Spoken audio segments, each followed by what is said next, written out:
आज Doubtnut app download करें।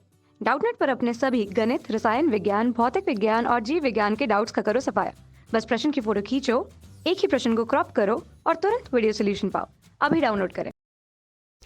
दोस्तों, हमको प्रश्न दिया हुआ है चित्र में दिखाए गए निकाय की धारिता तथा 5 माइक्रोफैराड धारिता के संधारित्र पर आवेश ज्ञात कीजिए। तो हमको क्या ज्ञात करना है? सबसे पहले इक्विवेलेंट कैपेसिटेंस मतलब तुल्य धारिता, और दूसरे में 5 माइक्रोफैराड वाले धारिता के संधारित्र के आवेश ज्ञात करने हैं हमको। तो हम इसके इक्विवेलेंस कैपेसिटेंस के लिए एक नया सर्किट बना देते हैं। दोस्तों, मैंने सर्किट बना लिया है। ये वीडियो पूरा देखिएगा क्योंकि मैं इस सर्किट को ही सॉल्व करूंगा आगे, और इसी सर्किट में आपको इक्विवेलेंट कैपेसिटेंस बताऊंगा। इसी परिपथ में आपको तुल्य धारिता का मान दिखा दूंगा। तो जैसा कि हम देख सकते हैं, ये और ये दोनों 1 माइक्रोफैराड और 5 माइक्रोफैराड के धारिता वाले संधारित्र जो है एक परस्पर समांतर क्रम में है। समांतर क्रम में तुल्य धारिता क्या होता है? दोनों का योग होता है। तो ये 1 और ये 5 जुड़कर क्या हो जाएंगे? 6 माइक्रोफैराड। तो मैंने दोनों को जोड़कर बना दिया 6 माइक्रोफैराड। अब हम देख सकते हैं कि इसी परिपथ में 3 माइक्रोफैराड और 6 माइक्रोफैराड दोनों क्या है? परस्पर एक दूसरे से श्रेणी क्रम में है। और श्रेणी क्रम पे क्या होता है? इनकी व्युत्क्रमों का योग जो होगा वो तुल्य धारिता के व्युत्क्रम के बराबर होगा। मतलब 1/3 धन 1/6 बराबर क्या होगा? 1/CE। तो सी के मान के लिए मैं क्या करूँगा? यहाँ सूत्र लिख दूंगा, CE बराबर 3 × 6/3 धन 6। तो ये क्या हो जाएगा? 18/9 बराबर 2 माइक्रोफैरड। तो इन दोनों के बीच का तुल्य क्या होगा? 2 माइक्रोफैरड होगा। तो 2 माइक्रोफैरड मैं यहाँ पे बना देता हूँ इन दोनों को काट के, ठीक है। तो यहाँ पे जो 3 माइक्रोफैरड था और यहाँ पे जो 6 माइक्रोफैरड था, इन दोनों को मैंने समांतर क्रम में संयोजित करके क्या बना दिया? 2 माइक्रोफैरड, श्रेणी क्रम में संयोजित करके। तो अब ये 2 माइक्रोफैरड और ये 4 माइक्रोफैरड परस्पर एक दूसरे से समांतर क्रम में संयोजित है।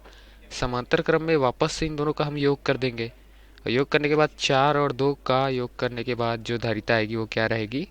6 माइक्रोफैरड, जिसको मैं अगले परिपथ में बना देता हूँ।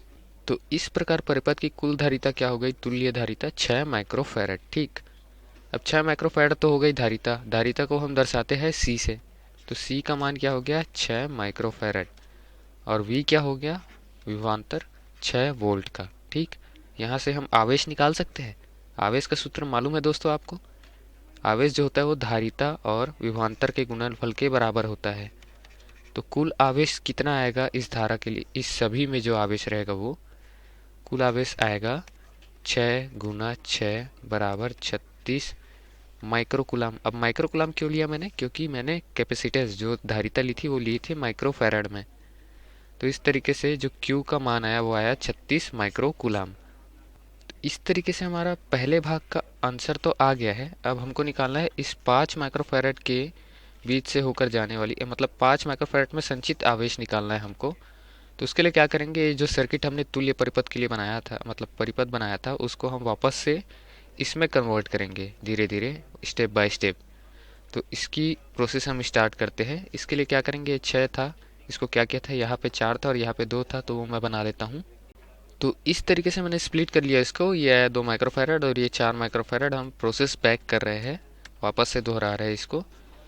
तो धारिता क्या होगी? दोनों पे विभाजित होगी, 2 माइक्रोफैरड पे और 4 माइक्रोफैरड के आवेश विभाजित होगा धारिता के आधार पर। तो आवेश क्या होगा? हम ऊपर वाला Q1 मान ले अगर, तो आवेश होगा धारिता गुना विभवांतर। धारिता है 2 माइक्रोफैरड और विभवांतर है 6 वोल्ट। तो आवेश ऊपर पे क्या आ जाएगा? 12 माइक्रोकुलाम। नीचे का आवेश होगा 4 × 6 मतलब 24 माइक्रोकुलाम। हम उसको हमें उससे कोई लेना देना नहीं है क्योंकि वो उत्तर से रिलेटेड नहीं है, इसलिए हम उसको ध्यान नहीं देते। आगे हम इसको हल करते हैं। तो आगे हल करने के लिए अब क्या करेंगे? ये 2 माइक्रोफैरड जहाँ से आया था उसको वहीं से वापस रख देते हैं। तो यहाँ पे 3 माइक्रोफैरड आ जाएगा, ये और यहाँ 1 और 5 जो था उसको मैं यहाँ पे क्या लिख देता हूँ? 6 माइक्रोफैरड। 6 माइक्रोफैरड इसलिए लिखता हूँ क्योंकि 1 और 5 जो थे वो परस्पर एक दूसरे से थे समानांतर क्रम में, और समानांतर क्रम में दोनों का योग हुआ था, तो 6 माइक्रोफैरड हुआ था। उसके बाद ये 6 और ये 3 दोनों मिलके क्या हुए थे? श्रेणी क्रम में हुए थे, और श्रेणी क्रम में होने के बाद 2 माइक्रोफैरड बने थे। तो ये 6 और ये 3 हो गए। अब इन दोनों में क्या होगा? वोल्टेज डिवीजन होगा। मतलब इन दोनों में आवेश तो 12 माइक्रोकुलाम ही रहेगा, लेकिन वोल्टेज अलग अलग रहेंगे। अब वोल्टेज निकालने के लिए हमारे पास सूत्र क्या होता है, V बराबर Q बाय सी, सॉरी ये होगा V बराबर Q बाय सी, V बराबर Q बाय सी। तो फिर जो हमको निकालना है वो होगा 6 माइक्रोफैरड के लिए। तो 6 माइक्रोफैरड के लिए वोल्ट क्या होगा, V बराबर Q 12 हम माइक्रोकुलाम ले लेंगे और C क्या है 6, तो ये हो जाएगा 2 वोल्ट। ठीक, अब जैसा कि देख सकते हैं ये 6 माइक्रोफैरड जो है, 1 माइक्रोफैरड और 5 माइक्रोफैरड से आया है, ये दोनों एक दूसरे से परस्पर क्या है, समांतर क्रम पे है। तो वोल्टेज इस बिंदु और इस बिंदु के बीच क्या होगा, उभयनिष्ठ होगा, कॉमन वोल्टेज होगा। हमने 2 वोल्ट निकाला है, तो 2 वोल्ट 1 माइक्रोफैरड के सिरों पर भी होगा और 5 माइक्रोफैरड के सिरों पर भी होगा कॉमन वोल्टेज। अब यहाँ से आवेश की गणना करना है हमको, संधारित्र पर आवेश निकालना है। तो आवेश का मान क्या आ जाएगा, विभवांतर गुना उसका धारिता। तो आवेश हमको निकालना है Q 5 माइक्रोफैरड वाले कैपेसिटर का, तो क्या हो जाएगा, आवेश कितना दिया है हमको, आवेश ही तो निकालना है हमको, दिया गया है विभवांतर वोल्टेज मतलब 2, और क्या दिया गया है, धारिता 5 माइक्रोफैरड। तो क्या आ जाएगा 10 माइक्रोकुलाम।